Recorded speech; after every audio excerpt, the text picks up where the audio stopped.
Hello guys, welcome to my channel SBR রান্নাঘর।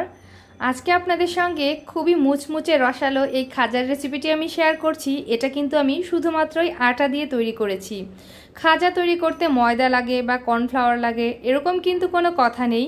শুধুমাত্র রুটি তৈরির আটা যদি ঘরে থাকে, আটা দিয়েই আপনারা আমার মতো করে এভাবে পারফেক্ট মুচমুচে আর রসালো এই খাজা বানিয়ে নিতে পারবেন যদি ধৈর্য ধরে এই পুরো রেসিপিটি একবার দেখেন।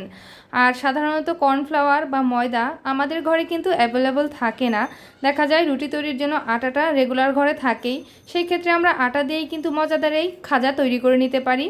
আর তাই আজকে আপনাদের সঙ্গে আমার এই খাজা তৈরির রেসিপিটি আমি শেয়ার করছি। ভালো লাগলে প্লিজ লাইক, কমেন্ট এবং শেয়ার করবেন। আর অবশ্যই আমার চ্যানেলটিকে সাবস্ক্রাইব করে পাশে থাকা বেল আইকনটি ক্লিক করে দেবেন। তো প্রথমেই দেখতে পেলেন আমি খাজা তৈরির জন্য এখানে 1.5 কাপ আটা নিয়ে নিলাম। আর 1.5 কাপ আটার মধ্যে স্বাদ মতো লবণ দিয়ে ভালো করে মিশিয়ে নিয়ে দিয়ে দিলাম 3 টেবিল চামচ সয়াবিন তেল আর সেই সঙ্গে 1 চা চামচ ভরে ঘি। এখন এসব কিছুর সঙ্গে এই আটাটাকে খুব ভালো করে ময়ান দিতে হবে। হাত দিয়ে ঘষে ঘষে বেশ ভালো করে এটাকে ময়ান করে নিতে হবে। দেখতে পাবেন ময়ান করতে করতে একটা সময় এরকম কালারও চেঞ্জ হয়ে গেছে আর আটাটাও কিন্তু অনেকটাই দলা দলা মতন হয়ে গেছে। হাত দিয়ে প্রেস করলে এরকম মুঠিবদ্ধ করা যায়। তো এরকম অবস্থায় আমাদের ময়ান করা হয়ে গেছে।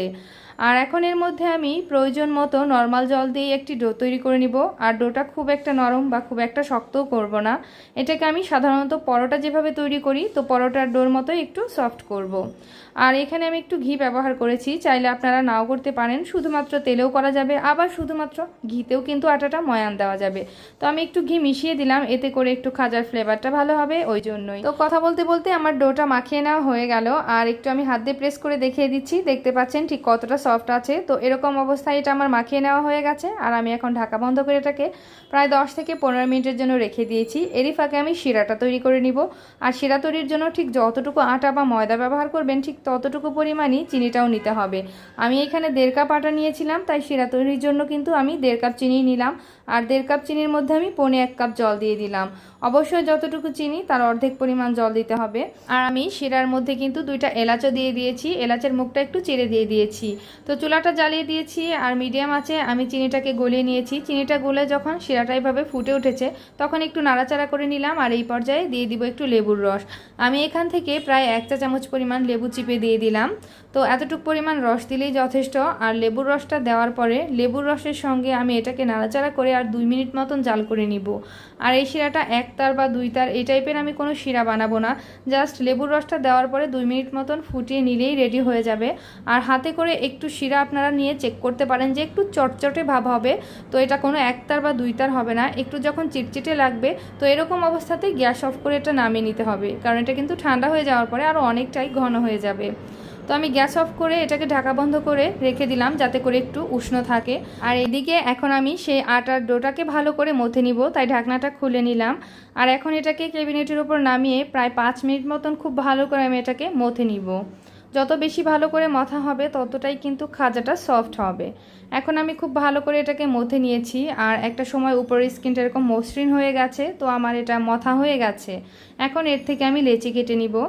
আর এখানে আমি যতটুকু পরিমাণ আটা নিয়েছি আমার 6টা লেচি হয়েছে। তো 6টা লেচি কাটা আমার হয়ে গেছে। এখন এগুলোকে একটু গোল শেপ করে আমি রুটি বেলে নিব। তো একটি নিয়ে নিলাম আমি লেচি। এখন এটাকে আমি উপর দিয়ে একটু এক্সট্রা আটা ছিটিয়ে নিচ্ছি রুটি বেলার জন্য। রুটিটা সাধারণ রুটির মতোই হবে, খুব বেশি মোটা করার কিন্তু দরকার নেই বা খুব বেশি পাতলাও করার দরকার নেই। সাধারণ আমরা রেগুলার যে রুটিটা তৈরি করি ঘরে তো সেরকম হলেই হবে। দেখতে পাচ্ছেন ঠিক আমি কতটুকু পুরুত্ব রেখেছি। তো একইভাবে সবগুলো রুটি আমি বেলে নিয়েছি। আর সবগুলো রুটি বেলা হয়ে গেলে প্রথমে একটি রুটি আমি বিছিয়ে নিলাম, এর উপরে দিয়ে দিচ্ছি খুব ভালো করে সয়াবিন তেল।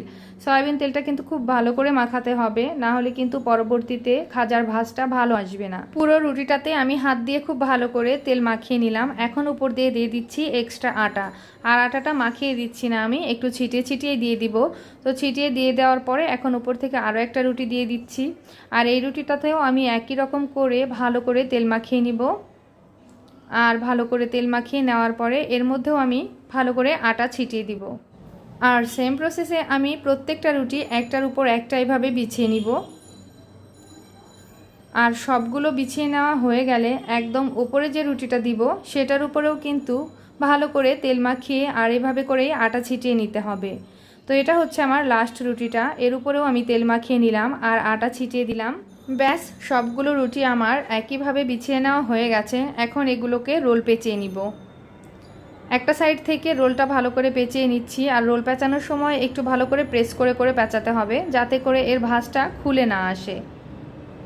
তো সম্পূর্ণ রোল পেঁচানোর আগে একদম লাস্টের যে মাথাটা আছে সেটা মিলিয়ে নেওয়ার আগে এর উপরে একটু জল লাগিয়ে নিতে হবে, যাতে করে এখানে খুব ভালো মতন জোড়া লাগে আর ভাজার সময় খাজাগুলো কোনোভাবেই খুলে না আসে।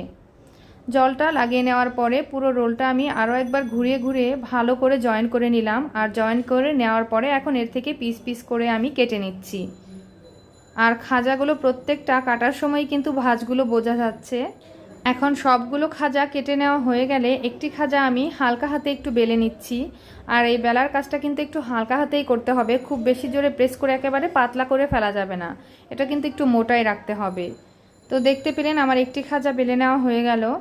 আর এইভাবে সবগুলো খাজা বেলে নেওয়া হয়ে গেলে এখন এগুলোকে আমি গরম তেলের মধ্যে ভেজে নিব। আগে থেকেই চুলায় আমি তেলটাকে গরম করে রেখেছিলাম, আর এখন চুলার আঁচটাকে মিডিয়াম লোতে করে রেখেছি। আর মিডিয়াম লোতে করে রেখে সবগুলো খাজা একে একে তেলের মধ্যে দিয়ে দিলাম। এখন খাজাগুলোকে জাস্ট উল্টে পাল্টে লাল লাল করে ভেজে নেওয়ার পালা।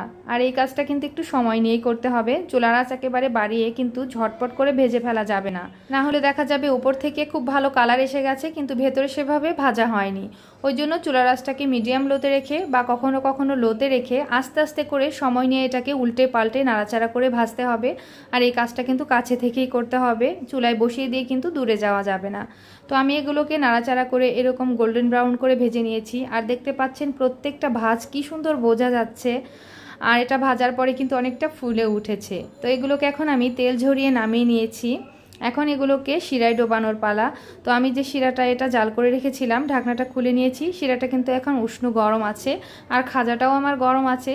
তো শিরার মধ্যে দিয়ে এটাকে এপিট ওপিট করে ডুবিয়ে জাস্ট উঠিয়ে নিলেই কিন্তু রেডি হয়ে যাবে।